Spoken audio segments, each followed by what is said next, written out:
ಚಿಕ್ಕಬಳ್ಳಾಪುರ ಜಿಲ್ಲೆ ಶಿಡ್ಲಘಟ್ಟ ತಾಲೂಕಿನ ಜಂಗಮಕೋಟೆ ಹೋಬಳಿ ವ್ಯಾಪ್ತಿಯ 13 ಹಳ್ಳಿಗಳ ಭೂಮಿಯನ್ನು ಕೆಎಡಿಬಿ ಭೂಸ್ವಾಧೀನಪಡಿಸಿಕೊಳ್ಳುತ್ತಿರುವುದನ್ನು ವಿರೋಧಿಸಿ ರಾಜ್ಯ ರೈತ ಸಂಘ ಹಾಗೂ ಹಸಿರು ಸೇನೆ ನೇತೃತ್ವದಲ್ಲಿ ರೈತರು ಕಳೆದ 156 ದಿನಗಳಿಂದ ಜಿಲ್ಲಾಡಳಿತದ ಭವನದ ಮುಂದೆ ಅನಿರ್ದಿಷ್ಟಾವಧಿ ಧರಣಿ ನಡೆಸುತ್ತಿದ್ದಾರೆ. ಅದರ ಭಾಗವಾಗಿ ಇಂದು ಕೆಆರ್ಎಸ್ ಪಕ್ಷದ ಸಂಸ್ಥಾಪಕ ಅಧ್ಯಕ್ಷ ರವಿಕೃಷ್ಣ ರೆಡ್ಡಿ ರೈತರ ಹೋರಾಟಕ್ಕೆ ಕೈ ಜೋಡಿಸಿದ್ದು, ಇಂದು ಜಂಗಮಕೋಟೆ ಸರ್ಕಲ್ನಿಂದ ಹಳ್ಳಿಗಳ ಮೂಲಕ ಜಿಲ್ಲಾಡಳಿತ ಭವನದ ಬಳಿ ನಡೆಯುತ್ತಿರುವ ಹೋರಾಟಕ್ಕೆ ಸಾವಿರಾರು ರೈತರು ಹಾಗೂ ಕೆಆರ್ಎಸ್ ಪಕ್ಷದ ಮುಖಂಡರು ಕಾರ್ಯಕರ್ತರ ನೇತೃತ್ವದಲ್ಲಿ ಬೈಕ್ ರ್ಯಾಲಿ ಮೂಲಕ ಸಂಚರಿಸಿ ಸರ್ಕಾರದ ವಿರುದ್ಧ ಆಕ್ರೋಶ ಹೊರಹಾಕಿದರು.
ಸರ್ಕಾರ ರೈತರಿಂದ ಬಲವಂತವಾಗಿ ಭೂಮಿಯನ್ನು ಕಿತ್ತುಕೊಳ್ಳಲು ಮುಂದಾಗಿದೆ. ಈ ನಿರ್ಧಾರ ಸರಿಯಲ್ಲ. ರೈತರನ್ನು ಒಕ್ಕಲೆಬ್ಬಿಸಿ ಸರ್ಕಾರ ಅಭಿವೃದ್ಧಿ ಮಾಡಲು ಮುಂದಾಗಿದೆ. ಈ ಕೂಡಲೇ ಈ ಭೂಸ್ವಾಧೀನ ಪ್ರಕ್ರಿಯೆಯನ್ನು ಕೈಬಿಡಬೇಕು ಎಂದು ಸರ್ಕಾರಕ್ಕೆ ರವಿಕೃಷ್ಣ ರೆಡ್ಡಿ ಎಚ್ಚರಿಸಿದರು. ಇನ್ನು ಈ ವೇಳೆ ಚಿಕ್ಕಬಳ್ಳಾಪುರ ಜಿಲ್ಲಾ ಉಸ್ತುವಾರಿ ಸಚಿವರಾಗಿದ್ದ ಶಾಸಕ ಎಂಸಿ ಸುಧಾಕರ್ ವಿರುದ್ಧವೂ ಆಕ್ರೋಶ ವ್ಯಕ್ತಪಡಿಸಿದರು. ಅವರ ಕೃಷಿ ಭೂಮಿಯ ಭೂಸ್ವಾಧೀನವನ್ನು ವಿರೋಧಿಸಿ ಹೋರಾಟ ಮಾಡ್ತಾ ಇದ್ದಾರೆ. ಅವರನ್ನು ಬೆಂಬಲಿಸಿ ಇವತ್ತು ಆ ರೈತ ಸಂಘದವರು ಸೇರಿದಂತೆ ರೈತರು ಮಾಡ್ತಿರುವಂಥ ಹೋರಾಟವನ್ನು ಬೆಂಬಲಿಸಿ ಪಕ್ಷಾತೀತವಾಗಿ ಇವತ್ತು ಈ ಬೈಕ್ ಜಾಥಾ ನಡೀತಾ ಇದೆ. ವಿಶೇಷವಾಗಿ ಕರ್ನಾಟಕ ರಾಷ್ಟ್ರ ಸಮಿತಿ ಪಕ್ಷದ ಸೈನಿಕರು ಮತ್ತು ರೈತರು ಎಲ್ಲ ಸೇರಿ, ಅದೇ ರೀತಿಯಲ್ಲಿ ನಮ್ಮ ಮಾಜಿ ಜನಪ್ರಿಯ ಶಾಸಕರಾಗಿರುವಂಥ ರಾಜಣ್ಣ ಅವರು ಇದ್ದಾರೆ. ಭಕ್ತರಲ್ಲಿ ಬೈರೇಗೌಡರಂತೂ ಕಳೆದ 156 ದಿವಸಗಳಿಂದ ಈ ಹೋರಾಟದಲ್ಲಿ ಜೊತೆಗಿದ್ದಾರೆ. ಅವರೆಲ್ಲರಿಗೂ ಶಕ್ತಿ ತುಂಬಬೇಕು. ಇದು ಕೇವಲ ಜಂಗಮಕೋಟೆ ಹೋಬಳಿಲಿ ಮಾತ್ರ ಆಗ್ತಾ ಇಲ್ಲ, ನಮ್ಮ ಆನೇಕಲ್ ತಾಲೂಕಿನ ಸರ್ಜಾಪುರ ಹೋಬಳಿಲೂ ಇದೇ ತರಕ್ಕೆ ಕೃಷಿ ಭೂಮಿಯ ಭೂಸ್ವಾಧೀನ ಆಗ್ತಾ ಇದೆ. ಅಲ್ಲಿ ಬಿಡದಿ ಬೈರಮಂಗಲದಲ್ಲಿ 7,500 ಎಕರೆ ಭೂಮಿ ಭೂಸ್ವಾಧೀನ ಆಗ್ತಾ ಇದೆ. ಇಲ್ಲಿ ಪಕ್ಕದ ದೊಡ್ಡಬಳ್ಳಾಪುರದ ದೊಡ್ಡಬೆಳವಂಗಲದಲ್ಲಿ ಆಗ್ತಾ ಇದೆ. ನಿಮ್ಗೆಲ್ಲ ಗೊತ್ತಿರೋ ಹಾಗೆ ಇದೇ ಜಂಗಮಕೋಟೆ ಹೋಬಳಿಲಿ ಇವಾಗ ಏನ್ ಭೂಸ್ವಾಧೀನ ಆಗ್ತಿದೆಯೋ ಅದ್ರ ಪಕ್ಕದಲ್ಲೇ 4,500 ಎಕರೆ ಭೂಮಿಯನ್ನ ಕೆಎಡಿಬಿ ಅವರು ಭೂಸ್ವಾಧೀನ ಮಾಡ್ಕೊಂಡಿದ್ದಾರೆ. ಆದ್ರೆ ಅಲ್ಲಿ ಇಲ್ಲಿ ತನಕ ಎಷ್ಟು ಕಾರ್ಖಾನೆಗಳು ಬಂದಿದೆ? ನಮ್ಮ ರಾಜಣ್ಣ ಅವರು 4 ಅಂದ್ರು, ಆದ್ರೆ ಪಕ್ಕದಲ್ಲಿದ್ದ ರೈತರು ಎಷ್ಟು ಹೇಳಿದ್ರು? ಇಲ್ಲ 3 ಅಂತ ಇದ್ರು. ಇದು ಕರ್ನಾಟಕ ಕಂಡ ಅತ್ಯಂತ ನೀಚಾತಿ ನೀಚ ಕೊಳಕಾತಿ ಕೊಳಕ ರಿಯಲ್ ಎಸ್ಟೇಟ್ ಕಂಪನಿ ಏನಾದ್ರೂ ಇದ್ರೆ ನಂಬರ್ 1 ಅದು. ಭ್ರಷ್ಟ ಅಪರಾಧ ಚಟುವಟಿಕೆಗಳಿಗೆ ಆಡಂಬಲ ಆಗಿರುವಂತಹ ಒಂದು ರಿಯಲ್ ಎಸ್ಟೇಟ್ ಕಂಪನಿ ಇದ್ರೆ ಅದು ಕೆಎಡಿಬಿ. 1.5 ಲಕ್ಷಕ್ಕಿಂತ ಹೆಚ್ಚು ಭೂ ಬ್ಯಾಂಕ್ ಕೆಎಡಿಬಿಲಿ ಇದೆ. ಆದ್ರೆ ಅಲ್ಲಿ ಡೆವಲಪ್ ಮಾಡಿದಿರಾ ಬೆಂಗಳೂರು ಸುತ್ತಮುತ್ತ ಇರುವಂತಹ ಫಲವತ್ತಾದ ಭೂಮಿಯನ್ನ ಒಂದು ಹೇಳ್ಬೇಕು. ಇಲ್ಲಿ ನಮ್ಮ ಸ್ನೇಹಿತರು ಒಬ್ಬ ರೈತರಿದ್ರು, ಒಂದು ಹಳ್ಳಿ ಮುಂದೆ ಬಂದ್ವಿ ನಾವು, 1.5 ಕೋಟಿಗೆ ಮನೆ ಕಟ್ಟಿದ್ದಾರೆ ಒಬ್ಬ ರೈತರು. ಹೇಗೆ? ಕೇವಲ 2 ಎಕರೆಯಲ್ಲಿ ಶುಂಠಿ ಬೆಳೆದು ಇವತ್ತು ಅವ್ರಿಗೆ ಪರಿಹಾರ 1.5 ಕೋಟಿ. ಆಮೇಲೆ ಏನ್ ಹಿಡ್ಕೊಂಡು ಹೋಗ್ಬೇಕು? ಅವರು ಚಿಪ್ಪು ಚೆಂಬು ಹಿಡ್ಕೊಂಡು ಹೋಗ್ಬೇಕು. ಹಾಗಾಗಿ ಬಹಳ ಗೌರವಯುತವಾಗಿ ಬದುಕುವಂತಹ ಒಳ್ಳೆಯ ಇಡೀ ರಾಜ್ಯದಲ್ಲಿಯೇ ನಾನು ಕಂಡಿದ್ದೀನಿ. ರಾಜ್ಯದ ಮೂಲೆ ಮೂಲೆಗೆ ಹೋಗಿದ್ದೀನಿ. 31 ಜಿಲ್ಲೆಗಳಲ್ಲಿ 170ಕ್ಕಿಂತ ಹೆಚ್ಚು ತಾಲೂಕುಗಳಿಗೆ ಹೋಗಿದ್ದೀನಿ. ನಾನು ತಾಲೂಕು ಕೇಂದ್ರಗಳಿಗೆ ಹೋಗಿದ್ದೀನಿ. ಆದರೆ ನಾನು ಕಂಡ ಹಾಗೆ ನಮ್ಮ ಚಿಕ್ಕಬಳ್ಳಾಪುರ, ಬೆಂಗಳೂರು ಗ್ರಾಮಾಂತರ, ಕೋಲಾರ ಜಿಲ್ಲೆಯಲ್ಲಿರುವಷ್ಟು ಪ್ರಗತಿಪರ ರೈತರು ಇನ್ನೆಲ್ಲೂ ಇಲ್ಲ. ಕಡಿಮೆ ನೀರಿನಲ್ಲಿ ಬಂಗಾರ ಬೆಳೀತಾರೆ. ಅಂತಹ ಜನರನ್ನ ಒಕ್ಕಲೆಬ್ಬಿಸಿ ಸರ್ಕಾರ ಇನ್ನೆಂತಹ ಅಭಿವೃದ್ಧಿ ಮಾಡೋದಕ್ಕೆ ಹೋಗ್ತಾ ಇದೆ. ಹಾಗಾಗಿ ಈ ಕೂಡಲೇ ಭ್ರಷ್ಟ ಒಂದು ಅಪರಾಧ ಚಟುವಟಿಕೆಗಳ ಕೇಂದ್ರವಾಗಿರುವಂಥ ಕೆಎಡಿಬಿ ಈ ಕೂಡಲೇ ಈ ಭೂಸ್ವಾಧೀನವನ್ನು ಕೈ ಬಿಡಬೇಕು. ರೈತರು ಸೇರಿದಂತೆ ರಾಜಣ್ಣ ಅವರು, ಬೈರೇಗೌಡರು ಇವರೆಲ್ಲ ಸೇರಿದಂತೆ ರೈತರು ಮಾಡ್ತಿರುವಂಥ ಹೋರಾಟವನ್ನು ಸರ್ಕಾರ ಗಮನಿಸಿ ಈ ಕೂಡಲೇ ಭೂಸ್ವಾಧೀನವನ್ನು ಕೈ ಬಿಡಬೇಕು. ಆ ನಿಟ್ಟಲ್ಲಿ ಇವತ್ತು ಬೈಕ್ ಜಾಥಾವನ್ನು ಒಂದು ಎಚ್ಚರಿಕೆ ಗಂಟೆಯಾಗಿ ನಾವು ಸರ್ಕಾರಕ್ಕೆ ತೋರಿಸ್ತಾ ಇದ್ದೀವಿ. ಇದನ್ನ ಮೀರಿ ಸರ್ಕಾರ ದರ್ಪದಿಂದ, ದಬ್ಬಾಳಿಕೆಯಿಂದ, ದುರ್ಯೋಧನನ ಮನಸ್ಥಿತಿಯಲ್ಲಿ ಮುಂದುವರಿದ್ರೆ, ಈಗಾಗಲೇ ಕೊನೆಯಲ್ಲಿ ಒಂದು ವಿಚಾರ, ಯಾರೋ ಒಬ್ಬ ರಾಜ್ಯದ ಈ ಜಿಲ್ಲೆಯ ಉಸ್ತುವಾರಿ ಸಚಿವನಾಗಿದ್ದವರು ಏನೋ ದಬ್ಬಾಳಿಕೆ ಮಾಡಿ ಇಲ್ಲಿರೋ ವಿರೋಧ ಪಕ್ಷದಲ್ಲಿ, ಬೇರೆ ಪಕ್ಷದಲ್ಲಿರುವಂಥ MLA ತನ್ನ ಜೊತೆಗೆ ಇಟ್ಕೊಂಡು ಇಲ್ಲೆಲ್ಲ ಭೂಸ್ವಾಧೀನ ಮಾಡಿಸೋದಕ್ಕೆ ಮುಂದಾಗಿದ್ರು ಅಂತ. ಬಹುಶಃ ಇಲ್ಲಿ ಅನ್ನ ಬೆಳೆದು ಕೊಡುವಂಥ ರೈತರಿಗೆ ಈ ತರಹಕ್ಕೆ ಕಂಟಕ ಕೊಟ್ಟ ಕಾರಣಕ್ಕೆ ಅವ್ರಿಗೆ ಇವತ್ತು ಮತ್ತೆ ಮಿನಿಸ್ಟರ್ ಆಗೋದಕ್ಕಾಗಿಲ್ಲ. ಅವರ ಶಾಪವೇ ತಗಲಿದೆ. ನಾನು ನೇರವಾಗಿ MC ಸುಧಾಕರ್, ಚಿಂತಾಮಣಿಯ ಶಾಸಕರು, ಈ ಭಾಗದ ಪ್ರಭಾವಿ ರಾಜಕಾರಣಿಗಳು ಮತ್ತು ಇಲ್ಲಿ ಉಸ್ತುವಾರಿ ಸಚಿವರು ಆಗಿದ್ದಂಥವ್ರು, ಮಂತ್ರಿಗಳಾಗಿದ್ದಂಥವ್ರು ಅವ್ರಿಗೆ ಹೇಳ್ತಾ ಇದ್ದೀನಿ, ದಯವಿಟ್ಟು ನೀವೆಲ್ಲೋ ಚಿಂತಾಮಣಿಲಿ ಆಲ್ರೆಡಿ ಮಾಡಿದ್ದೀರಲ್ಲಪ್ಪ, ಅಲ್ಲಿ ಯಾವುದದು ಏನು industrial area, Mastenahalli industrial area, ಅಲ್ಲಿ ಹೋಗಿ ಖಾಲಿ ಬಿದ್ದಿದೆಯಲ್ಲ, ಅಲ್ಲಿ ಯಾವ್ಯಾವ ಥರದ ಇಂಡಸ್ಟ್ರಿ ತರ್ತಿರೋ ತಂದು ಡೆವಲಪ್ ಮಾಡಿ. ಅದಾದಮೇಲೆ ಇಂಡಸ್ಟ್ರಿ ಮಾಡೋದಕ್ಕೆ ಇನ್ನೂ ಜಾಗ ಬೇಕಾ, ತಗೊಳ್ಳಿ. ಅಭಿವೃದ್ಧಿ ಆಗಬೇಕು, ಕಾರ್ಖಾನೆಗಳು ಬೇಕು, ಉದ್ಯೋಗ ಸೃಷ್ಟಿ ಆಗಬೇಕು. ಆದರೆ KDBಯಲ್ಲಿ 1.5 ಲಕ್ಷ ಎಕರೆ ಭೂ ಬ್ಯಾಂಕ್ ಇದೆ, ಲ್ಯಾಂಡ್ ಬ್ಯಾಂಕ್ ಇದೆ. ಏನು ಡೆವಲಪ್ ಮಾಡಿದ್ದೀರಾ?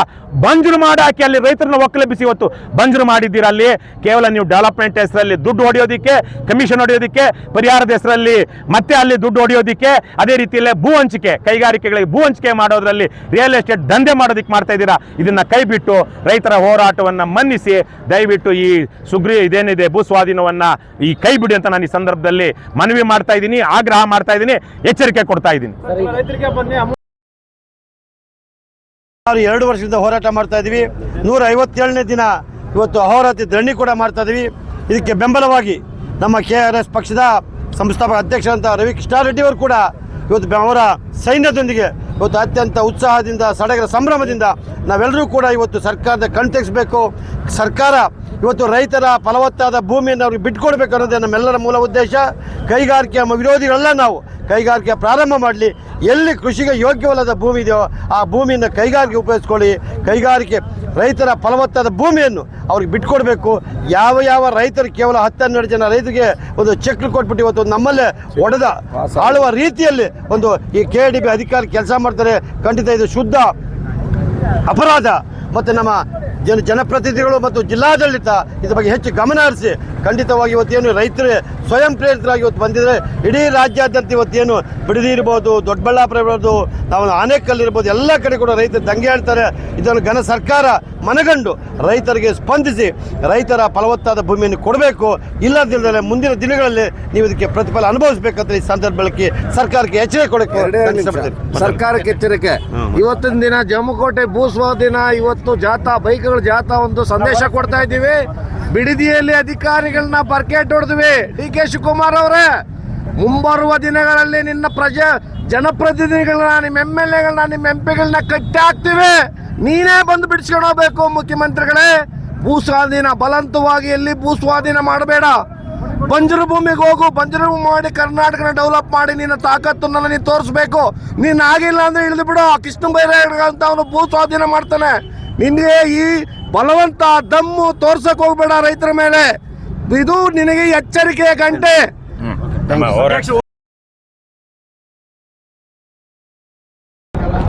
KDBಯ ಜಂಗಮಕೋಟೆ ಹೋಬಳಿಯ 2823 ಎಕರೆ ಜಮೀನಿಗೋಸ್ಕರವಾಗಿ ಸರಿಸುಮಾರು 26 ತಿಂಗಳಿಂದ ಹೋರಾಟವನ್ನು ಮಾಡಿ 156 ದಿನಗಳಿಂದ ಜಿಲ್ಲಾಧಿಕಾರಿಗಳ ಕಚೇರಿ ಮುಂಭಾಗದಲ್ಲಿ ಹೋರಾಟವನ್ನು ಮಾಡುತ್ತಿರುವಂಥ ಸಂದರ್ಭದಲ್ಲಿ ಇವತ್ತು ಕರ್ನಾಟಕ ರಾಜ್ಯ ಪಕ್ಷ ಕೃಷ್ಣಾರೆಡ್ಡಿಯವರ ನೇತೃತ್ವದಲ್ಲಿ ಒಂದು ದೊಡ್ಡದಾದಂಥ ಬೃಹತ್ ಒಂದು ಬೈಕ್ ರ್ಯಾಲಿಯನ್ನು ಮಾಡುವ ಮುಖಾಂತರ ಸರ್ಕಾರಕ್ಕೆ ಒಂದು ಎಚ್ಚರಿಕೆ ಗಂಟೆಯನ್ನು ವಿಧಾನಸೌಧದಲ್ಲಿ ವಿಧಾನಸಭೆ ಮತ್ತು ವಿಧಾನ ಪರಿಷತ್ತಲ್ಲಿ ನಮ್ಮ ರಾಜಕಾರಣಿಗಳು ಕೂತಿದ್ದರು ಅವರ ಗಂಟೆಯನ್ನು ಬಾರಿಸುವ ಮುಖಾಂತರ ಇವತ್ತು ಮಾಡಿದ್ದೇವೆ.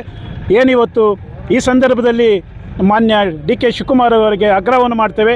2013 ಭೂ ಸುಧಾರಣಾ ಕಾಯ್ದೆ ವಾಪಸ್ಸಾಗಿ ಏನಿತ್ತು ಅದನ್ನು ಜಾರಿ ಮಾಡಬೇಕು ಅಂತೇಳಿ ಒತ್ತಾಯವನ್ನು ಮಾಡ್ತಾ, ಜೊತೆಗೆ ಏನಿವತ್ತು ತಾವೇನು ಹೇಳ್ತಾ ಇದ್ದೀರಿ, ಇವತ್ತು ಇವು ಮ್ಯಾಕೆ ನಮ್ಮ ನಾಡು ಭಾಷೆಯಲ್ಲಿ ಹೇಳ್ತಾರೆ, ಮ್ಯಾಕೆ ತಿಂದು ಕೋತಿಗೆ ಬಣ್ಣ ಹಾಕಿದಂಗೆ ನಾವು ರೈತನ ಯಾವುದೇ ಕಾರಣಕ್ಕೂ ತಿಂದು ಮೇಕೆ ಬಾಯಿಗೊರಿಸ್ತಂತೆ ಆ ರೀತಿ ಗಾದೆಯನ್ನು ಹೇಳ್ತಾ ಇದ್ರೆ ದಯಮಾಡಿ ನಾವು ಕೂಡ ನಿಮ್ಮ ಗಮನಕ್ಕೆ ತಂದಿದ್ದೇವೆ. ಇವತ್ತು ಆ ಸೆಷನ್ನಲ್ಲಿ ತಾವು ಪಾಸ್ ಮಾಡಿ. ರೈತರು ಯಾರು ಕೊಡೋದಿಲ್ಲ, ನೀವು ಕೈ ಬಿಡಿ, ಕೊಡೋರನ್ನ ತಗೊಳ್ಳಿ. ಯಾಕೆ ನೀವು ಬಲವಂತ ಮಾಡ್ತಾ ಇದ್ರಿ? ಈಗಾಗಲೇ ಚನ್ನರಾಯಪಟ್ಟಣದಲ್ಲಿ ನಮ್ಮ ರೈತರಿಗೆ ಏನು ನ್ಯಾಯ ಮಾಡಿದಿರಿ ಅದೇ ನ್ಯಾಯ ಮಾಡಿ ಅಂತೇಳಿ ತಮಿಳು ಮುಂದೆ ಒತ್ತಾಯವನ್ನು ಮಾಡ್ತಾರೆ, ಸರ್ಕಾರಕ್ಕೆ ಒತ್ತಾಯವನ್ನು ಮಾಡ್ತೇವೆ. ಇದೇ ರೀತಿ ರೈತರನ್ನೇನಾದರೂ ನೀವು ಎದುರಾಕೊಂಡಿದ್ದಾದ್ರೆ 1980ರಲ್ಲಿ ಗುಂಡೂರಾವ್ ಸರ್ಕಾರ ಆದ ರೀತಿಯಲ್ಲಿ ತಾವು ಆಗ್ತೀರಿ ಅಂತೇಳಿ ಎಚ್ಚರಿಕೆಯನ್ನು ಕೊಡ್ತೇವೆ. ಈಗ ನಾವು ರ್ಯಾಲಿ ಇವತ್ತು ಜಂಗಮಕೋಟೆ ಕ್ರಾಸಲ್ಲಿ ಪ್ರಾರಂಭವಾಗಿ ಎಣ್ಣಂಗೂರು, ನಡಪನಾಕ್ನಹಳ್ಳಿ, ಬಸವಪಟ್ಟಣ, ತಾದೂರು, ಒಯ್ಯ ಶಿಡ್ಲಘಟ್ಟದ ಮೇಲೆ ನಾವು ಧರಣಿ ಕಾರ್ಯಕ್ರಮಕ್ಕೆ ಏನು ಚಿಕ್ಕಬಳ್ಳಾಪುರ ಧರಣಿ ಕಾರ್ಯಕ್ರಮಕ್ಕೆ ಹೋಗ್ತಾ ಇದ್ದೇವೆ. ಈಗ ನಾವು ಅಲ್ಲಿ ಹೋಗ್ತೇವೆ. ಈಗಾಗಲೇ ಅನೇಕ ಸಾರಿ ಭೇಟಿ ಮಾಡಿದ್ರೆ ಇವತ್ತು ಅಲ್ಲಿ ಸಭೆಯನ್ನು ಮಾಡಿ ನಾವು ಸರ್ಕಾರಕ್ಕೆ ಎಚ್ಚರಿಕೆಯನ್ನು ಜಿಲ್ಲಾಧಿಕಾರಿ ಹೇಳುವಂತದ್ದು ಏನಿಲ್ಲ. ಸರ್ಕಾರಕ್ಕೆ ಎಚ್ಚರಿಕೆಯನ್ನು ನೀವೆಲ್ಲ ಬರ್ತಿರೋ ಸರ್ಕಾರಕ್ಕೆ ನೇರವಾಗಿ ಮುಖ್ಯಮಂತ್ರಿಗೆ ನಡೀತಾ ಇರೋದ್ರಿಂದ ಸರ್ಕಾರಕ್ಕೆ ಎಚ್ಚರಿಕೆಯನ್ನು ಕೊಡುವ ಕೆಲಸ ಇವತ್ತು ನಾವು ಮಾಡಿದ್ದೇವೆ. ಅದು ಆಗದೆ ಹೋದ್ರೆ ಮುಂದಿನ ತೀರ್ಮಾನ ನಾವು ಗಟ್ಟಿಯಾದಂತಹ ಬೇರೆ ತೀರ್ಮಾನವನ್ನು ಮಾಡ್ತೇವೆ.